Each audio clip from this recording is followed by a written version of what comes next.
Hello friend, आप सभी का स्वागत है आपका अपना ही टू channel Bihari fundamental of science पर। अगर आप लोग भी 2026 में एग्जाम देने वाले और क्लास 12 बिहार बोर्ड की तैयारी करें और हिंदी माध्यम से, तो आप लोग चैनल को सब्सक्राइब जरूर करिए। आप लोग चैनल को सब्सक्राइब कर दीजिए और आप लोग को इस क्लास में ना 70 को महत्वपूर्ण भी ऑब्जेक्टिव क्वेश्चन बताएंगे और आप लोग इससे ना 10 मार्क्स कंप्लीट हो जाएगा।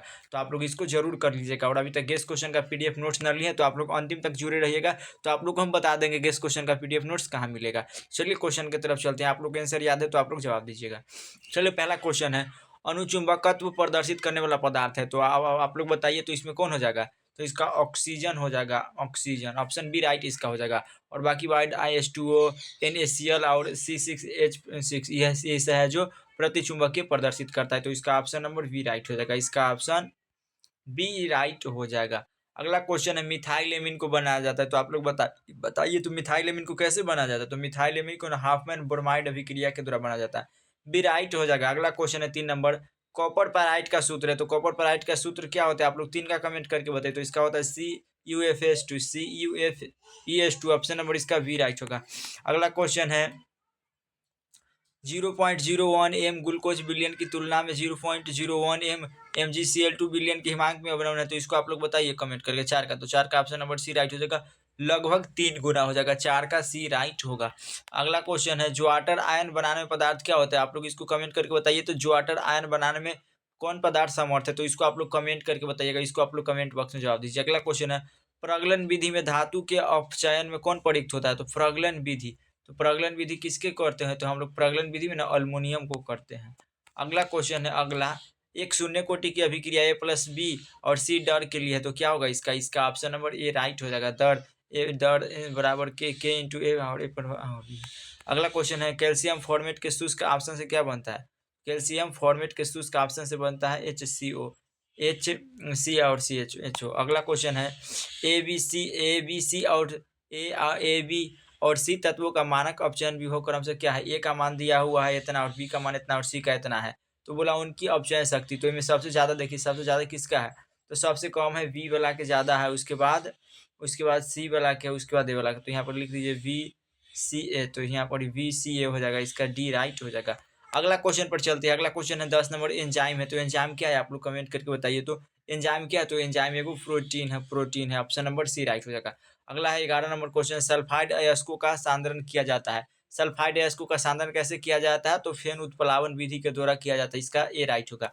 अगला क्वेश्चन है, टिंडल प्रभाव पाया जाता है, टिंडल प्रभाव कहाँ पाया जाता है, तो टिंडल प्रभाव ना सॉल्व में पाया जाता है, ऑप्शन नंबर सी राइट। अगला क्वेश्चन है, एल्किल हाइलाइड द्वारा एवं सोडियम धातु के बीच अभिक्रिया होती है। एल्किल हाइलाइड और सोडियम धातु के बीच अभिक्रिया क्या होती है, तो इसका होगा बुर्ज अभिक्रिया, ऑप्शन नंबर ए होगा। अगला क्वेश्चन है, Cr और H2O और 4 और Cl को Cr में उपसे संयुग्म संख्या क्या होगा, तो इसको आप लोग को 5 होगा, इसको आप लोग कम बना लीजिएगा। अगला क्वेश्चन है, बेरावदार ठोस का उदाहरण है, तो आपके एग्जाम में रावदार और बेरावदार से वो क्वेश्चन रहेगा। बेरावदार ठोस का उदाहरण क्या है, तो बेरावदार ठोस का उदाहरण यहाँ पर ही रबर हो जाएगा, रबर। अगला क्वेश्चन है, अभिक्रिया C2H5 और BrKOH और अल्कोहलिक का उत्पाद है, तो इसका क्या होगा, इसको आप लोग बताइए तो कमेंट करके। तो इसका ऑप्शन नंबर इसका बी राइट होगा, लगता है नहीं बी नहीं होगा, इसका option number C right B right होगा। हाँ, CH3CH2 और OH होगा। अगला क्वेश्चन है, फोटोग्राफिक सिल्वर में किसका आवश्यक घटक होता है, तो फोटोग्राफिक में सिल्वर ब्रोमाइड का प्रयोग किया जाता है, जिसको हम लोग AgBr कहते हैं, AgBr। तो इसका ऑप्शन नंबर बी राइट हो जाएगा। तो इस क्वेश्चन को आप लोग को रिवीजन करवा रहे हैं और आप लोग ज़्यादा से ज़्यादा पढ़ाई पर फोकस मारिए, क्योंकि आपके एग्जाम में कम समय का बच गया, 10 दिन का टाइम बच गया और आप लोग को 10 दिन में बेहतर से बेहतर तैयारी कराना है। और किस कोटि की अभिक्रिया के लिए वेग तथा वेग स्थिरांक की इकाई समान होती है, तो आप लोग बताइए तो 18 का कमेंट करके। किस कोटि की अभिक्रिया के लिए वेग तथा वेग स्थिरांक की समान होती है, तो प्रथम कोटि की अभिक्रिया के लिए होती है, बी राइट। अगला क्वेश्चन है, किसमें एल्डोल संघनन अभिक्रिया होता है, तो किसमें एल्डोल संघनन अभिक्रिया होता है, तो HC और CH हो जाएगा। अगला क्वेश्चन है, क्लोरीन अमोनिया की अधिकता से अभिक्रिया करके क्या बनाता है, क्लोरीन अमोनिया की अधिकता से अभिक्रिया कर बनाता है N2+NH4 और Cl होगा। अगला क्वेश्चन है, कौन ताप द्वारा प्रभावित नहीं होता था, आप लोग 21 का बताइए, कौन ताप द्वारा प्रभावित नहीं होता है, तो मोललता है ना, जो ताप के द्वारा प्रभावित नहीं होता है, तो इसका ऑप्शन बी राइट हो जाएगा। अगला क्वेश्चन है, अभिक्रिया CH3CN और H3O का उत्पाद है, तो इसका क्या हो जाएगा, आप लोग इसको बताइए। तो CH3, तो इसका ऑप्शन नंबर सी राइट हो जाएगा। आप लोग इसको कमेंट करके बताइए। अगला क्वेश्चन, निम्नलिखित में कौन सा बंधन सबसे प्रबल होता है, तो फ्लोरीन होता है जो सबसे प्रबल होता है F और F के बीच। विटामिन ए क्या कहलाता है, आप लोग कमेंट करके बताइए, विटामिन ए क्या कहलाता है, तो विटामिन ए को क्या कहते हैं? रेटिनॉल, एस्कॉर्बिक अम्ल, कैल्सीफेरोलेट को फिर तो रेटिनॉल कहते हैं, विटामिन ए को हम लोग रेटिनॉल कहते हैं। अगला हमेशा स्वतंत्र अवस्था में पाया जाने वाला धातु है, तो कौन सा धातु है जो हमेशा स्वतंत्र अवस्था में पाया जाता है? तो सोना पाया जाता है, प्लेटिनियम है जो पाया जाता है। और लोहे का जंग लगने से रोकने का सबसे अच्छा क्या है? तो क्या है लोहे में जंग लगने का सबसे अच्छा तरीका? तो ए और बी दोनों हो जाएगा, इसका सी राइट हो जाएगा। अगला क्वेश्चन है इथॉक्सी एथेन होगा, इथॉक्सी एथेन। तो मेथ के लिए हम लोग क्या लिखते हैं? मेथ के लिए एक और एथ के लिए क्या लिखते हैं? दो। तो यहाँ पर ethoxy meth eth ethoxy ethane, ethoxy ethane, तो इसका ऑप्शन नंबर सी राइट हो जाएगा। अगला क्वेश्चन पर चलते हैं। निम्नलिखित में किसमें मैग्नीशियम पाया जाता है? निम्नलिखित में किसमें मैग्नीशियम पाया जाता है? तो क्लोरोफिल में मैग्नीशियम पाया जाता है। ऑप्शन ए राइट, क्लोरोफिल, हाँ क्लोरोफिल हो जाएगा। अगला रासायनिक अधिशोषण में कितने परतें होती है? तो रासायनिक अधिशोषण में कितने परतें होता है? तो रासायनिक अधिशोषण में एक और भौतिक अधिशोषण में अनेक। भौतिक अगर रहेगा तो अनेक लगाना है आप लोग को, रासायनिक में एक, तो आप लोग को इसको याद जरूर कर लेना है। अगला क्वेश्चन है बेकालाइट फिनॉल से किसके साथ अभिक्रिया द्वारा प्राप्त होता है? तो किसके द्वारा? बेकालाइट है ना जो फिनॉल से किसके साथ अभिक्रिया द्वारा प्राप्त होता है? बेकालाइट। तो इसका आप लोग कमेंट करेगा तो इसको हो जाएगा क्लोरोबेंजीन डी राइट होगा। अगला क्वेश्चन है, अगला क्वेश्चन है उप सहसंयोजक यौगिक, उप सहसंयोजक यौगिक के 4 और NiCN में निकल की ऑक्सीकरण संख्या क्या होती है? इसको आप लोग बनाइए 1 गुने के और प्लस निकल को हम लोग x मानते हैं और प्लस है तो प्लस है, CN का -1 होता है और गुने में क्या होगा? 4 हो जाएगा। तो इसको देखिए यहाँ पर 4 और प्लस में क्या होगा? x और माइनस में 4, ये 4 से 4 कट जाएगा तो x का मान कितना होगा? 0। ऑप्शन नंबर ए राइट होगा। अगला क्वेश्चन है कौन अत्यधिक क्षारीय है? कौन अत्यधिक क्षारीय है? तो इसमें ऑप्शन नंबर इसका ये क्षारीय अधिक हो जाएगा, C6H5 और NH2। अगला क्वेश्चन है मोनो एल्कोहल का सामान्य सूत्र क्या होता है? मोनो अल्कोहल का सामान्य सूत्र, तो इसका ऑप्शन नंबर हो जाएगा, इसका ऑप्शन नंबर ए राइट हो जाएगा, CnH2n और प्लस में 1 और H। अगला क्वेश्चन है दूध निम्नलिखित में किसका उदाहरण है?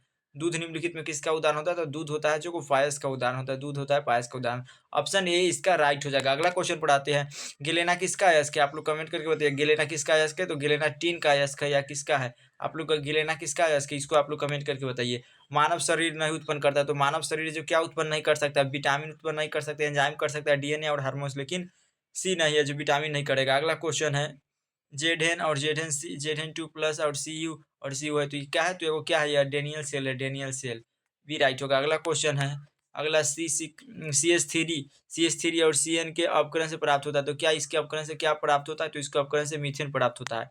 अगला क्वेश्चन है सबसे प्रबल अम्ल है, तो आप लोग इसमें बताइए तो सबसे प्रबल अम्ल कौन हो जाएगा? तो इसका सबसे प्रबल अम्ल होगा HCl और I3। अगला क्वेश्चन है 250, इसको आप लोग छोड़ दीजिए, इसको आप लोग नहीं बनाइए, इंपॉर्टेंट नहीं है। अगला क्वेश्चन है अनिम्न अभिक्रिया का प्रमुख प्रतिफल निम्नलिखित में कौन है? तो आप लोग बताइए तो इसका प्रतिफल क्या होगा? आप लोग इसको कमेंट करके बताइए।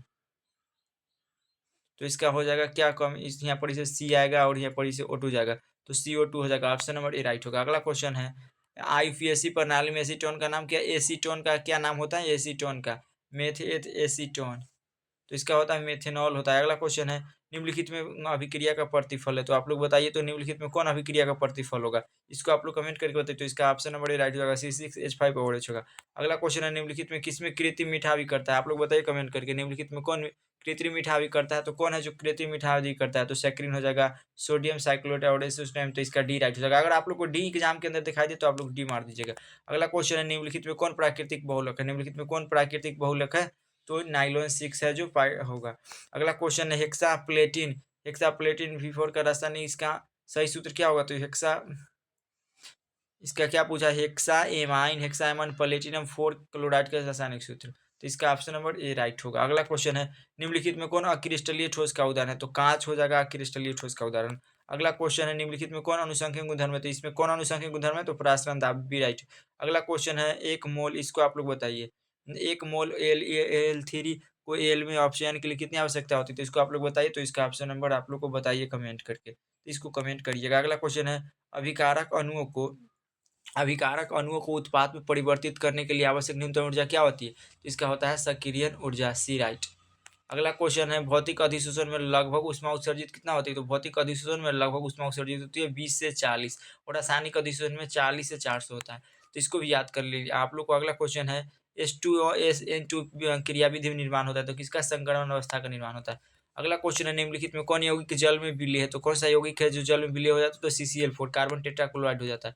अगला क्वेश्चन है कार्बोलिन समूह कार्बन सिंगल बॉन्ड और डबल बॉन्ड O के इस कार्बन पर कौन सा संक्रमण होता है? तो इसका sp3 होगा, सी विल बी करेक्ट आंसर। अगला क्वेश्चन है फॉर्मेल्डिहाइड को सोडियम हाइड्रोक्साइड के विलयन के साथ गर्म करने पर क्या प्राप्त होता है? अगर हम लोग फॉर्मेल्डिहाइड को ना NaOH के साथ विलयन के साथ गर्म करने पर करेंगे तो क्या प्राप्त होगा? तो इसको आप लोग बताइए। तो इसको क्या होगा? तो एसीटोन होगा या एथिल परमेट या क्या होगा? इसका फॉर्मिक अम्ल होगा, फॉर्मिक। अगला क्वेश्चन है, अभिक्रिया C6 और H5 बराबर N प्लस और Cl H3 का उत्पाद है, तो इसका क्या उत्पाद है? यहाँ पर ये कौन सा बनेगा? तो एनिलीन बनेगा, मिथाइल या क्या बनेगा? तो इसमें फिनॉल बनेगा। इसको आप लोग कमेंट करके बताइए, इसको आप लोग कमेंट करके बताइए। अगला क्वेश्चन है, अभिक्रिया OH CH2 और CHO4 और CHO IHB में उत्पाद है, तो इसमें क्या होगा? एन हेक्सेन होगा, एन हेक्सेन। अगला क्वेश्चन है, निम्नलिखित में पी पाई और डी पाई बंधन किस में होता है? तो SO2 और 3 होगा, डी राइट। अगला क्वेश्चन है, वर्ग 16 के तत्व कहलाते हैं, तो वर्ग 16 के तत्व क्या कहलाते हैं? तो कैलकुलोजन कहलाते हैं। वर्ग 17 के तत्व हाइड्रोजन। तो इसको आप लोग याद कर लीजिएगा। प्रथम संक्रमण श्रेणी में उच्चतम ऑक्सीकरण अवस्था प्रदर्शित करने वाला तत्व है, तो कौन है जो प्रथम संक्रमित? क्रोमियम होगा, वी राइट होगा। अगला क्वेश्चन है, निम्नलिखित में से किस तत्व में 4F ऊर्जा स्तर क्रमिक रूप से होता है? तो किस में होता है? तो लैंथेनाइड में, ए राइट होगा, ए विल बी करेक्ट आंसर। अगला क्वेश्चन है, K3 CR2O4 और सी में CR की उपसर्जक संख्या क्या होगी? तो इसको आप लोग बना लीजिएगा, 1 और गुने में और प्लस CR को आप लोग क्या x मान लीजिएगा और गुना है तो गुना, और माइनस C2O5 को क्या होता है? तो -2 और गुने में 3। तो इसको आप लोग बनाइएगा तो 3 होगा और प्लस में क्या होगा? 3 प्लस में क्या होगा? x, और यहाँ पर ही कितना होगा? x यहाँ पर भी तो प्लस होगा, तो यहाँ पर x माइनस में क्या होगा? x माइनस में 6 होगा और यहाँ से घटेगा तो 3 होगा। इसका आंसर लगभग 3 होगा, इसको बना लीजिएगा। किसी सेल अभिक्रिया की साम्यावस्था पर सेल का विद्युत वाहक बल क्या होता है? तो सेल का विद्युत वाहक बल 0 होगा, बी राइट। अगला क्वेश्चन है, अभिक्रिया 2x और प्लस में 2n ईथर 3x को क्या कहते हैं? तो इसको हम लोग फिटिंग अभिक्रिया कहते हैं, फिटिंग अभिक्रिया। अगला क्वेश्चन है, फिनॉल को सैलिसाइल एल्डिहाइड में निम्नलिखित में किस अभिक्रिया के द्वारा बदला जाता है? तो रीमन टीमन अभिक्रिया के द्वारा। अगला क्वेश्चन है, प्राथमिक एमीन की पहचान किस वर्ग के द्वारा की जाती है? तो इसका पहचान किस वर्ग के द्वारा की जाती है? तो CH और CHCl3 प्लस KOH के द्वारा। अगला क्वेश्चन है, एस्कॉर्बिक अम्ल है, तो एस्कॉर्बिक अम्ल क्या होता है? तो एस्कॉर्बिक अम्ल एंजाइम होता है। एस्कॉर्बिक। अगला क्वेश्चन है, एस्कॉर्बिक अम्ल विटामिन होता है, सॉरी विटामिन होता है, इसका ये राइट होगा। अगला क्वेश्चन है, वह पदार्थ जो शरीर के ताप को कम कर देता है उसको हम लोग क्या कहते हैं? जो शरीर के ताप को कम कर देता है उसको ज्वरनाशी कहते हैं, राइट हो जाएगा।